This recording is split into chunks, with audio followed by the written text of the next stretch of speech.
everybody. Thank you.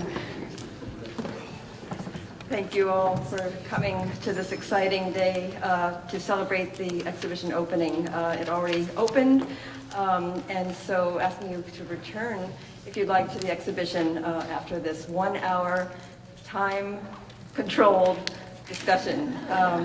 Where we need to leave at 5:30 because the wonderful theater department that gave us use of the theater has another event on stage. So I'm truly honored and excited to have with us, not only to have an exhibition opening, but to have these four speakers here tonight with these incredible histories and backgrounds. So from my right to left, do we have it? Well, all right, we have Leonardo Drew, we have Jordan Schnitzer, we have Ruth Lingen, and Lauren Haynes. It would take me a full hour to tell you about the incredible backgrounds and histories and accolades of these four people, but we'll ask you to check your programs. So please check your programs for the full biographical backgrounds of these extraordinary people. Leonardo Drew, of course, the artist, Jordan Schnitzer, the collector and sponsor of the exhibition, Ruth Lingen, master printer, Emerita, Pace Editions, Papermaker, and Lauren Haynes, curator of contemporary art at Crystal Bridges Museum and the former curator at the Harlem Studio Museum in Harlem. So wanting to also quickly thank my colleagues for setting this up, Amanda Herman, and Lyle Dennett, and Sam Johnson from the production services. I think what we'll do is dive right in. 5 to 7 minutes. We're going to ask each person to speak a little bit about the exhibition, the work, their connection to Leo's work in their own profession. And so I think we'll dive right in for this exciting talk. And it is being videotaped, so if anybody that you know is not in attendance, let them know. We'll have it on our website, hopefully very soon. Important information and documentation. So, Leo, Maestro Leonardo. Am I the first? Well, we could, maybe actually, with Jordan, I think we were planning to have you start off. We'd like to have you begin, because you are the impresario. It's thanks to you that this collection has been made available to the museum, and Leonardo has augmented the collection to have sculpture and prints. So the first time an exhibition including his prints and sculpture, I think it is the first, in one exhibition space. So seeing this wonderful combination, all in Jordan's collection. So Jordan, tell us a little bit about how you came to collecting Leo's work and how you saw the exhibition. What do you think? Anyway, turn it over to you. I think first we should ask the staff that was there about an hour ago, between Leonardo and me, which one was more excited about seeing the work. It's an extraordinary collection of an amazing artist that I think will touch all of you like it did all of us. And while I was being facetious a second ago, it was so wonderful to walk in with Leonardo, to see the artist seeing a lot of work that he hadn't seen in a long time. He made it all, but just because he made it, as he said, it vanishes out of the studio and ends up, lucky enough, in a collection like ours. And for me, well, I've seen a couple of pieces. The rest I bought from Images and so forth. So no one was more excited as a kid in a candy store seeing this amazing work curated brilliantly. Really, hats off to the staff here. You are so fortunate. You have amazing people. Loretta and her team that has worked so hard to provide this extraordinary artist work for all of you. Now, as to your question, the 12-second version, because we're really here to hear more from our other panelists, was that I grew up in Portland, Oregon, where I still live. My mother operated a contemporary Northwest art gallery for 25 years. First love is art of the Northwest. If I grew up here, I tell you we'd have some of the best artists in the country here. We all need to support our local artists. But about 30 years ago, I added to our collection of Northwest artists, buying the works of the best of the American artists post-World War II in the form of prints and multiples. I love all mediums. I don't differentiate them. Whatever medium an artist wants to use to convey their message to us, we're blessed and fortunate to experience. I picked prints in multiples because I love the collaboration. And what I think you'll hear from Ruth and from Leonardo is that we couldn't experience the amazing art in this museum downstairs without the magic of the artist and the master printers. So prints have been around for, since 1580s. Albert Durr, you can buy little etchings for a couple $1,000. But post-World War II, an amazing thing happened. People like this began to evolve that were artists that said, maybe I'm better off helping other artists make their work. And technologically, the envelopes they pushed through the glass ceilings to do things that never could have been done before. And an artist never would have the patience or the experience or knowledge to do. So it's a tour de force. So I also like collecting works on paper because I can buy a lot. And for those of us that don't have art history degrees, it's really pretty wonderful to walk into a retrospective show like this. It's easier for me, and I hope most of you, to begin to see the progression of this period of time of Leonardo's work as to how he moved from one theme to another and the work evolved. And if we're lucky enough to maybe have he's going to talk to us about work seal here, it's a wonderful thing. And the last thing is that we're up to 14,000 prints and multiples, and we do all these. We've had 150 exhibitions like this at 90 museums. We do all this for free. I've got a day job at our real estate company. I work pretty hard, and I'm honored to have had our second exhibition. We did Kara Walker here about 2 years ago, and the whole passion and mission we have, the 8 of us that work in the art side, is to get work to all these communities across the country. So first, to be lucky enough to have his work. If I had one piece, I'd feel like I was on top of the hill, let alone having many of them. And second, to have had you pick the work so I could come here and all of us to see the work exhibited. And the frosting on the cake is having the artist here and hearing things and learning things that I never would have known. My last point real quickly is, so often people will come up to me and they'll say, ugh, abstract art. Why can't these artists just do some nice landscapes and bowls of fruit and flowers and nice things? And I'll say, well, they all can. They all went to art school generally. They can all paint portraits, fruit, landscapes. But we're all artists. Everyone in this room took art in grade school, and unfortunately too many grade schools today are cutting art out. And most of us still doodle for a restaurant. There's a doily there, whatever. We doodle away, whatever. So we're all artists. Okay? But for Loretta and her team to pick someone in this museum, you got to be more than just that doodler. You've got to be someone that first has a passion that is evident with Leonardo. A passion about ripping open your guts and doing something that you're going to put on a wall, sculpture, whatever medium, and let all of us and millions of others look at and criticize and react to. Second, you've got to do it in a different way.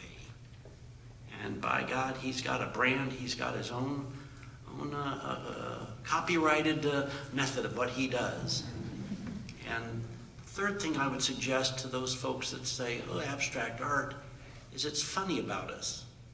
Think about the last time you heard some music and you got into the verb and the vibe and whatever. You didn't sit there and say, what's it mean? How is it produced? And what instruments were being used?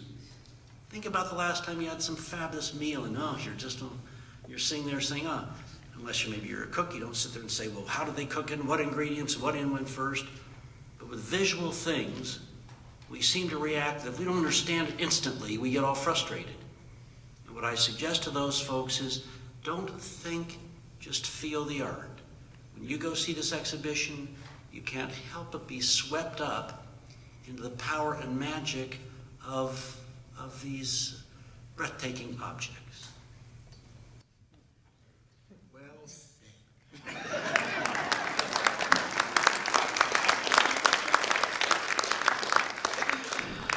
goodness, I can't follow that. That's You've got some breathtaking images to show, so that might be where you begin.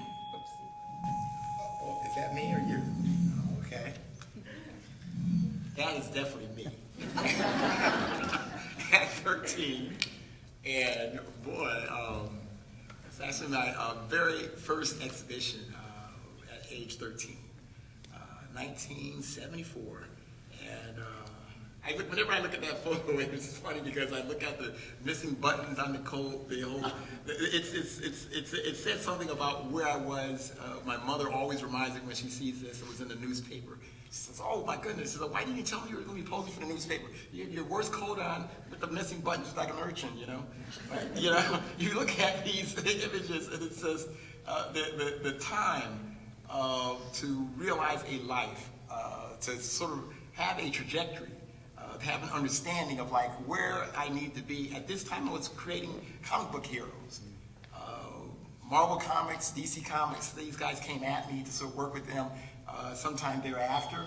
And the end result of that was the person that you're seeing now. Obviously I didn't take the bait. I'm definitely not a graphic designer. So when it comes to realizing what's beyond that prettified surface, I was challenged very early. So seeing this sort of painting and the very idea that I had completely bastardized that, stripped away the surface to sort of really to reveal something else. You know, I mean, you look at that first piece to this. It's a monstrosity. It's a thing that's like, you know, where does that leap come from? But I know that I have to live it out. I mean, these are dead animal parts. Constructed from all kinds of things that I was at the time collecting to sort of realize this really, it's a Jackson Pollock sculpture, you know, made up of whatever. And Jackson Pollock was really one of my very first influences. He was the very person that actually got me to not, you know, want to sort of like join in on this sort of bold pen club, which is illustrating. Using my facility to sort of like realize, something would have been a whole other trajectory, you know. So as I'm moving forward, you know, like I can't say I can read over all these images because honestly, it's heavy stuff. So I need to sort of realize an abstraction from a challenge, you know, to understand that there's something else beyond. Not knowing exactly what that is, but knowing that you need to sort of apply yourself to that unknown. To place yourself in the unknown, I find to be a constant, but it's a place that you need to find yourself in at all times. An uneasiness, not knowing, you know, will give you the answer to the next iteration of self. So as I'm pushing forward, I'm saying this to you because it's like it's not really an art philosophy, it's a life philosophy. So we can become comfortable with our sort of, you know, like where we are in life. But if you make the decision to sort of, put your behind into, you know, the next phase of self, you can find other levels of self. These things are possible. I know this is possible because I'm actually living it out. As I'm sort of pushing myself through new iterations of the self, I'm moving from different countries to sort of like, you know, plant myself like an antenna to receive that information from that place. Traveling to China, now on my way to Machu Picchu, you know, all these places have something to give. I have no idea what they have, but you need to sort of place yourself there in order to sort of like get, you know, the what's possible. To understand the what if is the actual, is always the question for me. What if? So print making came about, you know, it was not, you know, like something that I thought that I wanted to do, but here it is, it presented itself. Had the opportunity to work with these fantastic printmakers, Ruth and Kimmy, and, you know, the coming together of the two things is what the exhibition is now. And I think that it's a huge leap of faith to find that if you started with one thing and there's a possibility for something else, allow that to be yourself to be open to the new. And, you know, with the help of Kimmy and Ruth, I don't really want to take full credit for what you guys are seeing in the gallery, because it was really a group effort.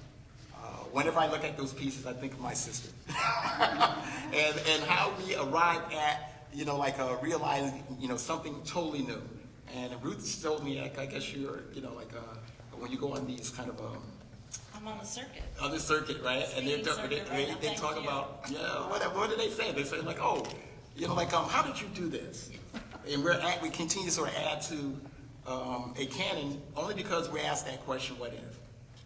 We didn't follow tradition. We didn't follow traditions of printmaking, but we decided to keep pushing it. What is it? Glass.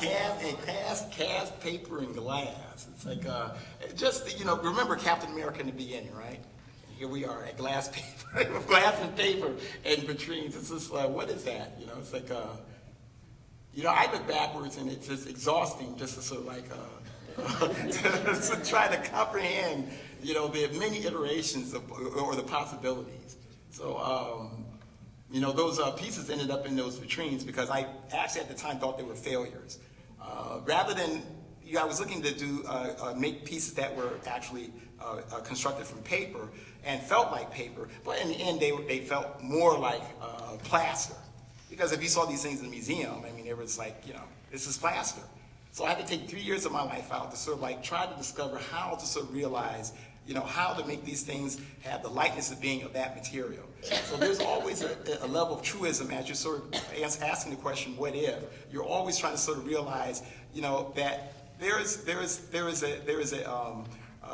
there are highs and lows even within these questions. So you can sort of make a decision to sort of hey, this is as far as I want to take it, for instance. And but there's always this next other level that you can achieve. And whenever I look at any of these images, it's just I just shake my head. It's just like, okay, I'm not sure if I have any more to give. It's like there's still all these unanswered questions.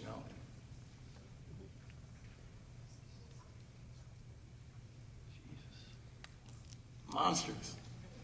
That's up on a glass wall. It's like and some of these things are so big. It's like I realized that you need to sort of create them so that you can break them down so you can get them out of your place. So there's always a possibility that you're going to make something that you can't actually move out. But that's not what it's about.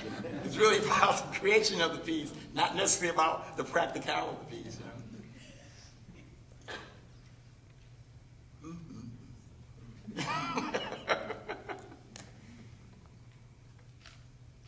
Well, you guys have any questions? Because I can just talk on forever. So. We'll move on, and then we're going to open up for a Q&A. So I think maybe following you, Leo, let's go to Ruth to pick up on some of the themes that were she just here? That's a lot of images. Well, there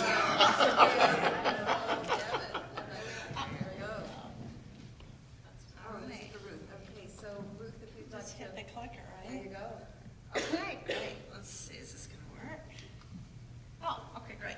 Okay, first of all, thanks to Loretta and everyone here at UMass, and a big thanks to the indefatigable Leonardo Drew for 6.5 years of projects in the past, and we go forward. We ain't done. I know, okay. So here we are. We're, as a collaborator, often make studio visits, and I've taken 3 summer interns over because they all want to go and see what the artists are up to in their studio. So you see how tiny our little prints are in the studio and what he's working on. This dates back to 2012 when we started working with Leonardo. There we are, and there's our third point of our triangle, Akemi Martin. She's now the full-time director of Paste Paper, which is a part of Paste Prints, and I've stepped down to be more of a part-timer. So what we're doing here is we're using poured and painted pigment on handmade paper, and we go on to break all the boundaries of anything I certainly ever did in printmaking or paper making. This represents what we've done in 6.5 years. You're looking at a screenshot of 57 editions and almost 50 unique works. So that's what you call a commitment. And we generally start the sheets with some combo, as I said, of printing and paper making. So here's what it looks like to actually make a slurry of paper pulp. And that is black pigment that we're swirling around in cotton. We are then going to pull it in a molding decal situation, and that's going to pour out a ton of pigment to make a black sheet. And we use about a cup of pigment in that one sheet itself of black pigment. We only use pigments, we do not use dyes. So they will be archivally present forever. And here's a shot of the Paste Paper Workshop in Gowanus, Brooklyn. So the way we make many of these oversized pieces, and I haven't seen the show yet, so I don't know exactly what's in there, but we do it by overlapping sheets of paper that often have different aspects of papermaking or printing applied to the image already. So we're cooching this last section down, we're joking and trying to line it up. And then, there you see the scale of that. We have to tape 2 huge pieces of plywood so we can get that 60 by 100 inch printing board that we like. And we're pressing just a little corner of that in the press. This kind of shows the scale, and it shows how we extricate the print from these printing plates that have been coordinated together with the printing techniques and the fresh handmade paper. Those of you printmakers out there will see how scary it is because we have to lay plates on top of plates, and just when the crunching happens in the press, we just stand back and hope it's not too bad. Okay, so this piece entitled 13P, that's why I can't remember the titles anymore. This is 57 by 78 inches, addition of 3, and that's the final piece you just saw. Here's another way that we developed of applying pigment to the plates before they get printed, and we're back in the paper mill there. And that will become this piece, still in progress in the studio, made onto a sheet of dark brown, a substrate of handmade paper, with a handmade silver core made out of paper that is cast directly off wooden blocks that Leonardo carves and brings us. Now, for the non-traditional printing plates, how would you like to have that show up and figure out what to do with that? Anyway, so we got a whole truckload of these things, and there they are. This is what it looks like when you start to make an addition from those pieces. So you see black paper pulp that's halfway through the printing and pressing procedure. And here is what that piece looks like once it is done. And that is a section, a very big piece. Matt is inspecting the back. There in the gallery, you see this piece finished, 49P, 60 by 70 inches, addition of 3 plus 1 proof. And this has 5 different techniques and 5 different blacks to give it that beat-up quality that Leonardo was very specific about. It's really one of my favorite pieces, too, he's ever done. There you see those wood blocks in action again, a different technique. There's Kemi and Matt stamping with them. Here's another technique we use a lot, which is applying pigment directly into the printing plates and then couching a freshly made brown sheet of paper over it. And here's Leonardo in the studio, so looking at all the various sections that are going to come together. And when people say, are these addition, do they really look alike? Okay, you can see on the floor, see those 2 rates of those pieces. You can kind of look at them and say, do they look alike to you? I mean, I think for what we're doing, they look pretty good. And we work really quickly once the piece has been determined, because they all have so many steps, 30, 40, 50 little steps you have to do in the correct order, and so we work really quickly and usually make one of those big backgrounds in a day. And again, this one has a handmade paper core, that sort of blue piece on the top that is then attached to the background. Here's another technique we developed, which is using these deeply etched magnesium plates and filling them with calcium carbonate chunks and a special sort of binder of pigment and polymer medium. There's a close-up of our special sauce going in the plate. Stop Here. for 1 second. Oh, Have you used that technique before? never. That's No, unusual. never. How did you come up with it? They never say no. I mean, I was asking them to do the impossible, just flip over backwards, The way make this it came happen. up is we had some ground up rubber tires, tire rubber ground up, and we were all obsessed with using that because I wanted to start making these things physical. We made these big dark things that we called the Magnum cookies. And we made these slabs, and they looked like big chunky pieces of concrete, and Leonardo would come in and break them. So we spent a lot of time doing tests to figure out how this whole thing would work. And again, here's the overlap. The plates have been filled. We've got a certain amount of time before it starts setting up. So cooched from one side, and then here's the second cooch on this one. So again, the overlap, and here's the very scary, the piece is quite fragile here. Even though it's been pressed, we have to get it off the plates in one cohesive thing, and there's our special tool, which is a huge tube wrapped in rubber, in plastic. So we roll the piece back, and then we have to re-roll it back out, and it's very, you see from Catherine's face, it's a very stressful. process. And there you have 35P, 42 by 75 inches, edition of 3+1 proof, and it's a very beautiful piece. It doesn't photograph the greatest, but now we move into 3D because, as I said, why stay flat when you can just start casting sculptures, I like to say. So here's the BAT for 26P, which is a triptych hanging on the wall in the studio. Each piece takes about a day to cast, a week to dry. So edition of 10, we start with 30 weeks at the very minimum to chug along on this piece. And this is the procedure. Justin is helping a chemi pour a mold here. Those are the same wooden pieces you saw before. So we're starting to go bigger and bigger. And again, you see in the background some of those pieces that we were working on earlier. Going extremely large here. This is one of my favorite pieces. And you see, again, on the left, you see the bottom two sections have to be cast in 3 colors in 3 different layers. So for this very complicated casting, I feel pretty happy with the quality of the consistency in this edition of 3+1. And on the right, you see the bottom section is now being tested out to go onto this sort of starry background, which it does end up on. And that's the reality of the down and dirty in the studio. So you're sitting there, you're casting away, it takes forever, and it's very dirty. Now we're rolling out a large sheet of gray handmade paper onto the biggest monoprint we've ever made, and I think there'll be a finished photo of that coming later. But and here's just Leonardo in the studio with more things up on the wall. They tend to go up in sections. This piece was interesting. Besides the dimensional unit in the middle, it also had intentional undulation, which meant we draped all these pieces. We had every tube and stick in the studio, and after the piece was made, we would lay it across these objects so it would dry in the same configuration each time. And this piece, 56P, is the most complicated thing I think I've ever worked on. 59 by 90 inches.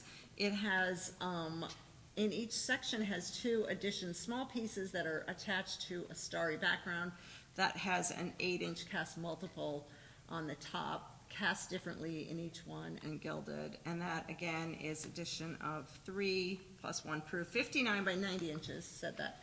There, I do the gilding on here. I love doing the silver gilding over the top is what I call it. And there's my Instagram-worthy hands over there on the right. And yeah, we're celebrating, looking crazy, and we tend to show up in the same wardrobe when we go places. So Not playing. that's the end. That gives you a better, you can look at the pieces in the gallery and have a little more knowledge about that. Thank you. Well done, bro.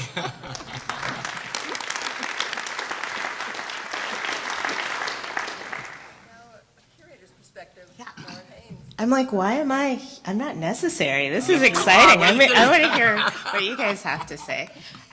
But I am probably here because I have been thinking about Leonardo's work and talking with him about his work for a good amount of time now. So I used to work at the Studio Museum in Harlem, and while I was there for almost 10 years, and you do a lot of things. I started as a curatorial assistant, left as associate curator for the permanent collection, and I got to know all of the works in the collection really well. And some became some of my favorites, including this work, number 74, by Leonardo. It's from 1999. And this work in particular, I've been thinking about it in a lot of different ways. I was just in Kalamazoo in Michigan last week because the Studio Museum has a traveling show of its collection on view there called Black Refractions, and this work is in it, so I got to see it up. But I've also, when I think about this work, I see it in storage because that's mostly where I saw it, and the way that it was stored open but covered, so you would really get to spend time and notice and engage with it. So for me, this is something that is deep in my mind when I think about your work. This image comes to mind. And one of the things that I got to do at the Studio Museum was be in charge of the artist who won the Joyce Alexander Wien Prize at the annual gala. And this means basically making sure they show up on time, making sure they get on stage on time, making sure they do not run away. And so when Leonardo won, I remember Thelma Golden was like, text him, make sure he's coming. And so I was like, oh, hi, it's Lauren. You don't know me. Are you coming? He did come. It was amazing. But after that sort of relationship and starting that, and then being asked to write essays about his work and really being able to dive in deep with Leonardo has been exciting to me. And it's made me really think about the ways in which his work engages with the public, right, and engages with us as viewers, and how, you know, there's very intentionally, his titles are numbers and letters. He's not trying to tell us what we're supposed to see or what we're supposed to feel. We're really supposed to bring our own experiences to this.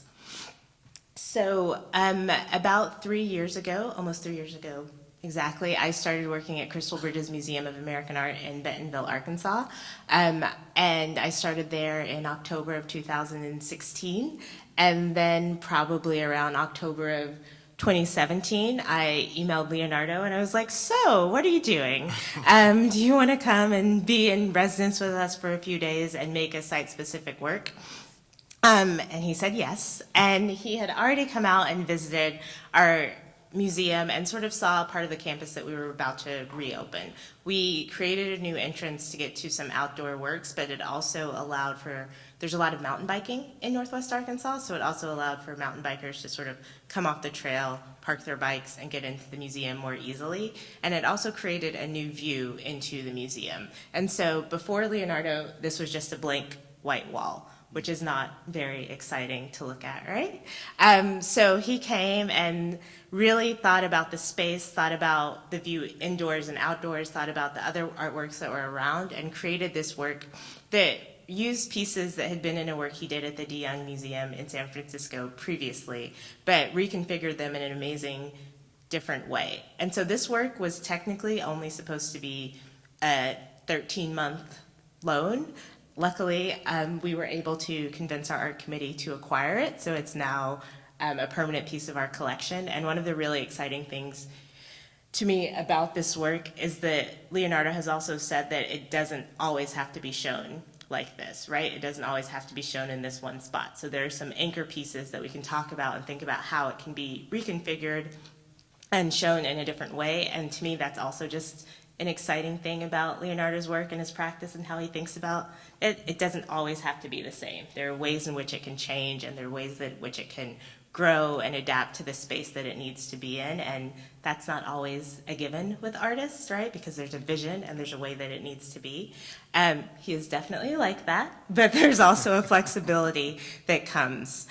And then most recently, I've been thinking about Leonardo's installation that's at Madison Square Park in New York City right now, A City in a Grass, because I wrote an essay that was shockingly late, but I turned it in last week, and about this work and just about this idea of how throughout his practice and throughout his career, Leonardo Drew is consistently pushing himself, right? We see it with the prints and all the collaborations that we were just talking about.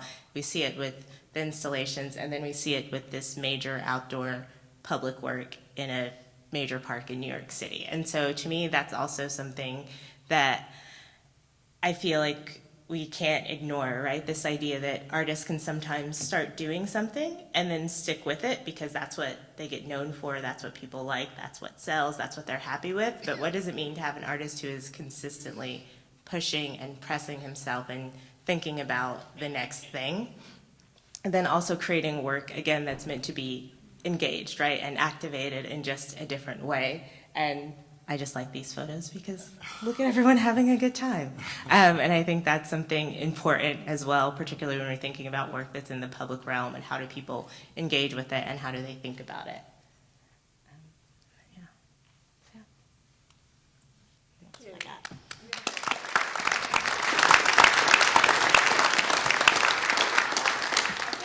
Before I open up for Q&A, I would just like to pose a few questions of my own to synthesize what I'm hearing. And just picking up on the last two images that you had, Lauren, that look to be a context that reflect nature and landscape. So I find that so interesting that you installed this work with an outdoor, as if it were in an outdoor connection, and then looking at the work that you have at the Madison Square Park, that you're city in the grass. So, connecting these ideas, your sculpture to nature, landscape, is that something that either of you had thought of when you were working, the context in which that work was installed in Arkansas and the work at this park? Well, they're two very different situations. And, I think you need to sort of apply yourself to each honestly. So realizing what Crystal Bridges needed, absolutely different from putting something up in New York where you have the city as your frame. And you have to now deal with all these, historic skyscrapers. I mean, this is it's a reality that you need to come to terms with. So, the obvious direction going with something like, with the piece that I did in New York was to go up and to challenge the existing skyscrapers or existing structures like the trees in the park. But, I said that had been pretty much done. It was times where realize, maybe, if you pull yourself just far enough away so you're not egocentric, maybe there's another way. So listening to some of the kids in the neighborhood who would come by to sort of look at, the things on the floor in the studio, they always thought oh my goodness, it's like the city, I said, you know what, this might be the direction to go in. Why not take it down, allow a gravity to be, assist in realizing this next piece. So, Gulliver Lilliput was actually the idea for this. And it was okay, the kids pointed me in a direction, and if you're open enough to sort of hear what's happening around you, and it becomes a no-brainer, creating a piece that doesn't necessarily have to sort of go traditional, but it actually could, bring about something else. And it also allowed the public to feel they were a part of it, because now they're sitting on it, they're climbing on it, they're sleeping on it, and they're doing whatever they want on it, And they're changing the piece. Every time they touch it, they change it. So the very philosophy that I had for, the realizing that the viewer is complicit in completing the work, they are now complicit, absolutely, physically, in actually realizing the next iteration of the piece. Because whenever they walk on it, taints it, takes it to another place, becomes its better self, hopefully. Can you, we were lucky enough to have you talk about this piece. Yes. And that was fascinating. Didn't understand its seminal role in your career and all the pieces. Can you talk again about how this came about and what's involved and how you make it and where you were in your career? Actually, honestly, I didn't think of that until I saw it today. I mean, I thought this piece was long gone. And here it is in the show, and it's wait a minute. It's this is it's a godsend, because it had every aspect of our beginnings. Because those blue paint chips that are in this piece is actually our blue that we're working with in the prints. So Ruth, it didn't come out of nowhere.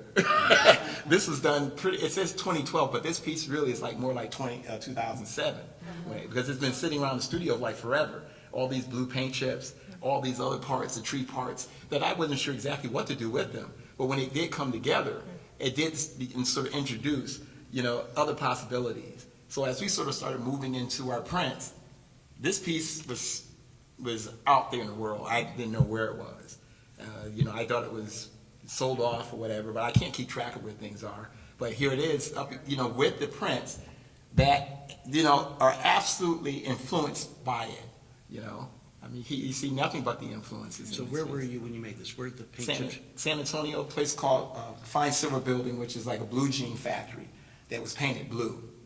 And of course, I just, chopped into it. I need the material. Nothing really is sacred, when it comes to making art. When it comes to, I need to know things, and I need to have that material. I'm going to get it.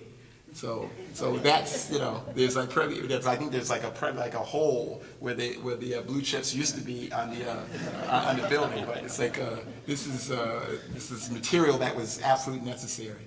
So and to see that is actually in this exhibition, it's really a godsend, honestly, because it's in its proper place, and thank God Jordan got it, but I thought this thing was gone a long time ago. So this was the first time you used the layering, explain how that. Absolutely. The layering on where the paint chips are is also first beginnings of like this kind of almost like Grand Canyon layering, one of material on top of another. So, you'll see it thereafter, but this is really the beginnings of it. So the colors, it has, the roots, it has the beginnings of, of a number of different directions all at one time.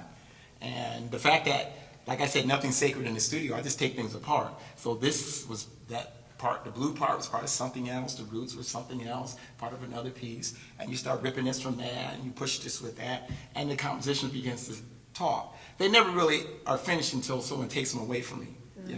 So they leave to go to an exhibition or something like that, or I'm obligated sort of like, produce an exhibition. It's like, that's when, they're finished, because you're not allowed to go to museums and take things apart. So, but it's been said that I've done that, but I've never done anything like that.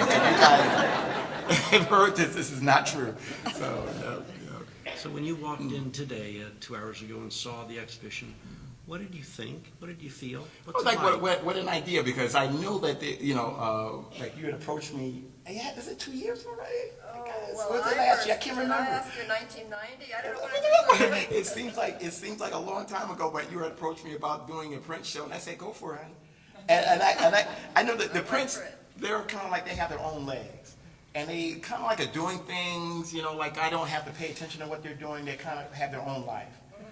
So these things are like children that leave the studio, and it's like, but the prints are definitely way ahead in a place where I can't really, command what's happening with them, and, it's just, they're out there.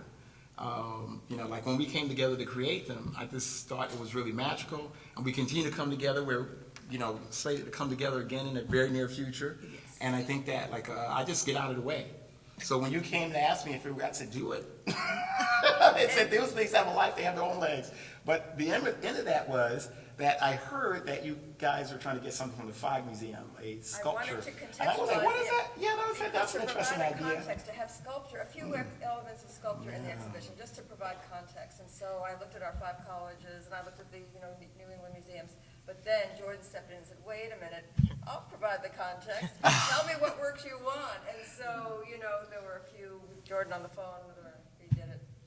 So, I just heard by happenstance, and I'm glad I did, because what was introduced after I found out that you guys had this, the totem, and I can't remember other things, but I was like, you guys are serious. So I just better get it together.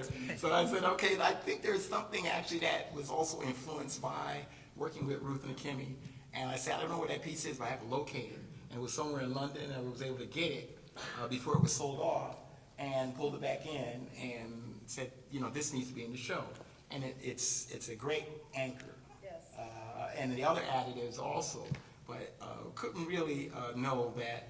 I just thought it was going to be a print show. It was going to become a full-on muscle exhibition. It's a full-on muscle exhibition with a little bit of context. And we did a new work for the exhibition as well. So you just tell me the question of risk. I want to ask the collector and the curator, because there are some museum people in the audience, collecting the art that has a fragility to it, storing it, exhibiting it. So when you see the exhibition, these prints are not framed, no glass. And when the crates came in, our collection registrar, collection curator, we really had to make special care about the handling of these objects. So just a quick question to Lauren as the curator at a museum handling these fragile materials, and then to Jordan, the fragility of working, these with Eva Hess and then Anselm Kiefer, and how does a collector in a museum curator work with fragility? Well, can I jump in for 1 second? Yeah. Because that's always been, like, when people look at the visuals, say that these things are fragile, but actually I don't make a shoddy work. So I'll just tell you, my work is built, baby. It looks fragile, but it's built. They're pretty sturdy. And we have a very excited public who likes to touch everything. Yes. Which is great, because how could you not want to touch? But luckily, I think as a curator, I definitely think about those things overall, but I also only think about it so far, and then I let our registrar and our collections team think about it, because really it's the idea of you have at a museum and a collection, it's supposed to last past you, right? It's supposed to last into the future. So there are all these questions that come up, but I think there is, as Leonardo is saying, sort of this deceptive nature to the work, right? That it is, I mean, it is made of materials that last, wood lasts. And so how do you, though, think about that into the future, and how do you create new ways of even storing it? Because I think that's one of the more interesting challenges with our work that we have. If we ever do take it down from that wall and want to show part of it or put it somewhere else, what are the ways in which that you would want to store it to make sure it's safe? So really that's when you get some beautifully designed crates and storage systems that nestle every piece so beautifully and properly, even if the fact that when they came to you, they were just in cardboard boxes, you know, just this transition. Best way to store it is to hang it. Yeah. That's exactly. the best way to do it, is hang it. You gotta keep it up. Never take it down. I'll say that when I go back to it. Unfortunately, I heard from the artist we can never take it down. That is part of the trickeration, so yes. I asked Ruth a question, because you've worked with Chuck. Tell us some of the artists you've worked with. I mean, amazing you've worked with. I've worked a lot with Jim Dine. I've worked with Robert Ryman, Kiki Smith, Jane Hammond, Mary Heilman currently. Chuck Close, lots of very complex editions. And those Chuck Close works go through 120, 140, 150 times. Yes, I mean, very masterful. very complicated, yeah. And the whole other gamut too is the things that are, for example, with Mary Heilman currently, they're very sort of quickly made, spontaneous. They retain that kind of. I have a geeky collection of historic books about printing, and oftentimes I've read this in 2 different printmaking manuals that they say the fast prints are the good prints. You know, and I know in undergrad when I was studying printmaking, the printmakers that would spend a whole semester drawing one really tight lithostone are the ones that really turned me off. Like I wanted to, really speed it up. So it's like it depends on the process, and that was certainly true with Leonardo, where we would, he was in the studio for about 30 days in a row at the beginning, often up on a ladder watching us. So we moved quickly. We got but what was impressive about working with Leonardo is he would bring us these things he'd made in the studio. We would kind of figure out how to deal with them. He would see what we were doing, and then he would go back, and the very next day, just when we thought we got it figured out, he's bringing us in something much more complicated. So he's a very sharp study, and he moves right on forward, either in scale or complexity or layering. And I had some other photos that I brought, but I don't know what happened to them, but they were some pictures in there of all of us with our notebooks and the plates laid out, and we called it the brain drain because you really had to sit there, and we developed a whole lexicon of things that we had never used before for Leonardo, and I mean we've got like 30 new printmaking terms because of this.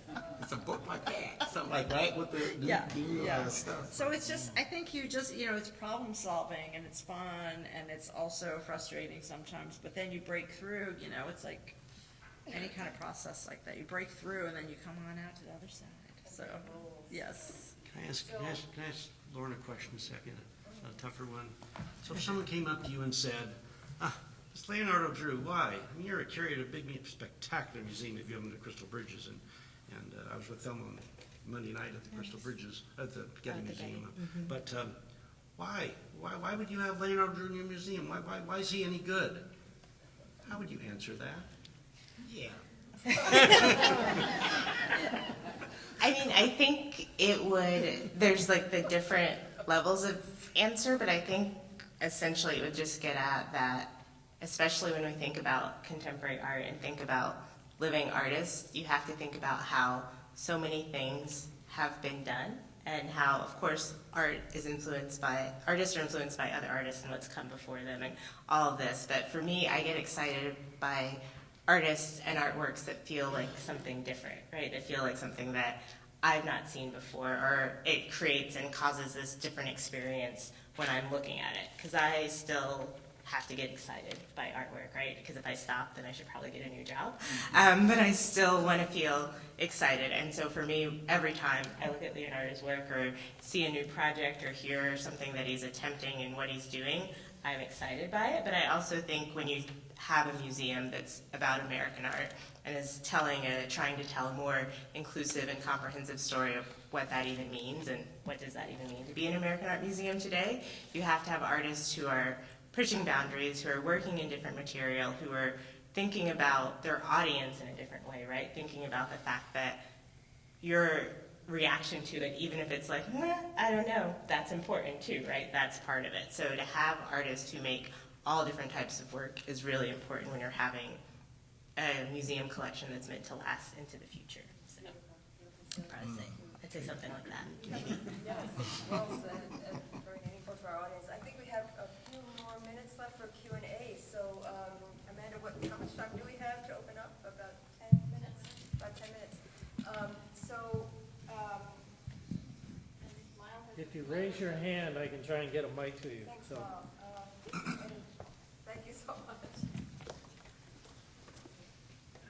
Probably should have mics on both sides. Should I stand on one end and, I'll do it. I'm going to get some running. Hot seats. Maybe you Stay can. there, I'll move over here. All right. So I'd just like to ask, I remember a few years ago I went to SF MoMA to see the Bruce Conner retrospective. So I would like to ask whether you'd say his assemblages had any influence on your work. Who was that? Bruce Conner? Oh my goodness. Gosh, I'm seeing it on the shoulders of a lot of artists. I mean, I'm never coming into this sort of, how you say, empty-handed.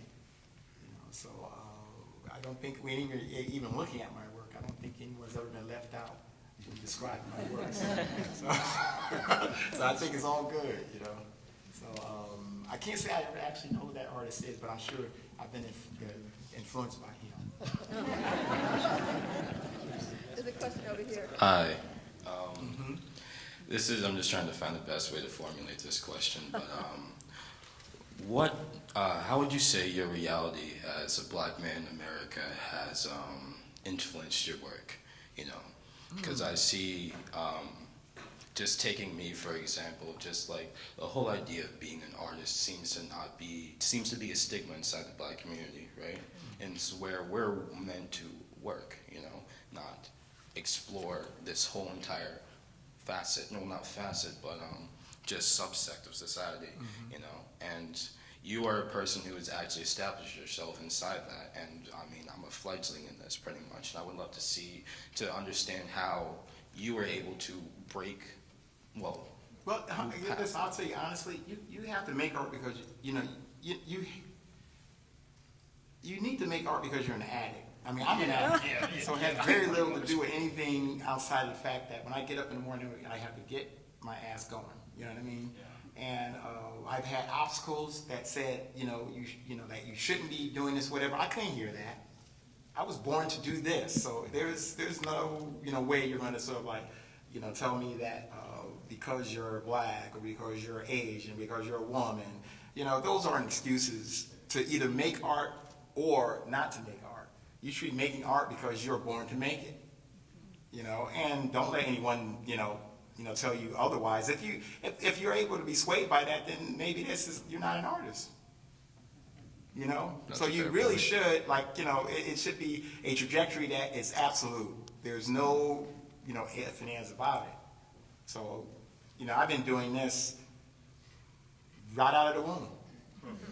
And the fact that I had obstacles that were, like parents who were like, we were growing up in the hood, so it was like, oh, what is this thing? And so they try to stop you from making it. So you get challenged right off.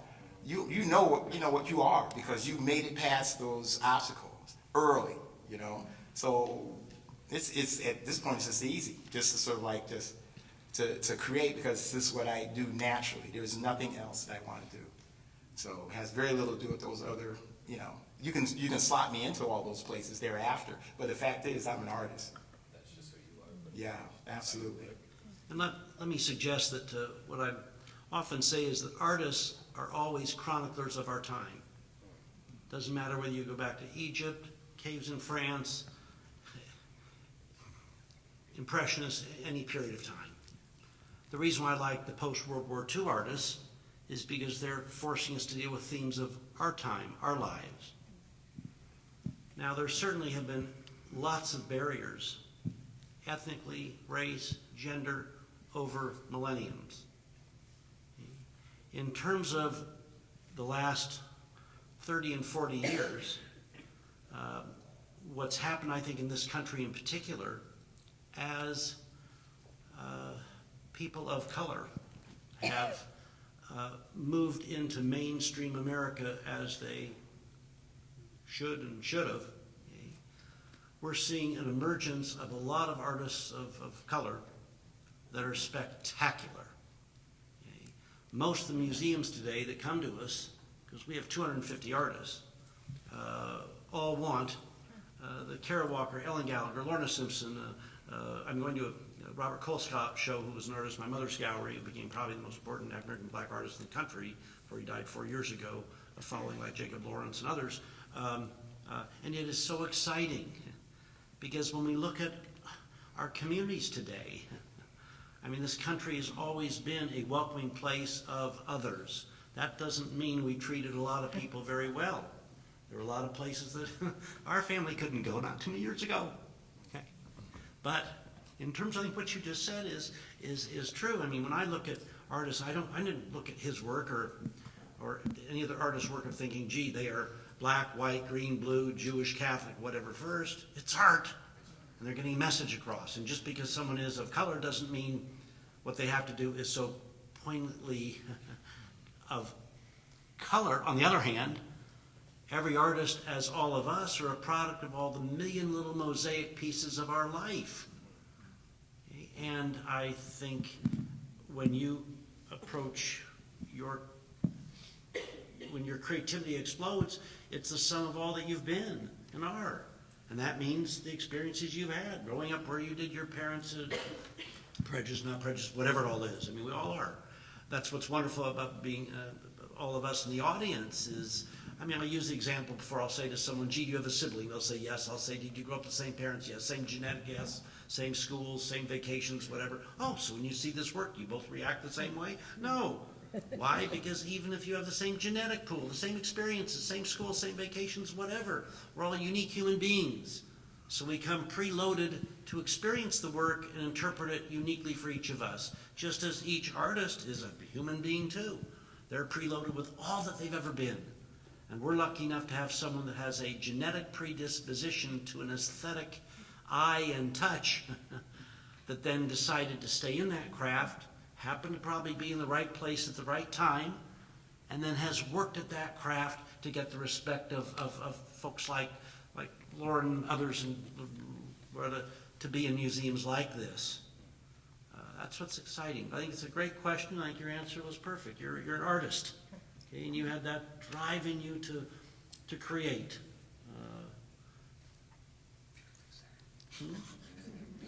We open up to one more question. Well, lots of hands here, but Pamela, can we just bring?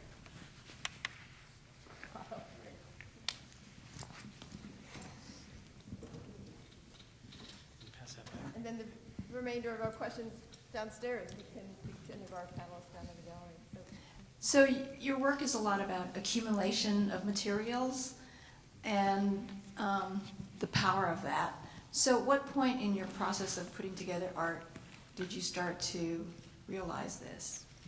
When you say accumulation material, just to clarify. I mean about a lot of stuff together, like Yeah, all those but- blue chips and then, you know, some of your pieces, lots of little pieces of matchstick like pieces. Yeah, but you know Yeah. these things are fabricated in the studio. It's not found objects. Oh, no, I know, but there's a lot of each thing. I actually look Yeah. the same way. So, but and I find there's a lot of power in lots of stuff when it's grouped together, which you obviously have in your body of work. So at what point did you start working, you know, from the drawing of the kind of a superhero to evolving to this point?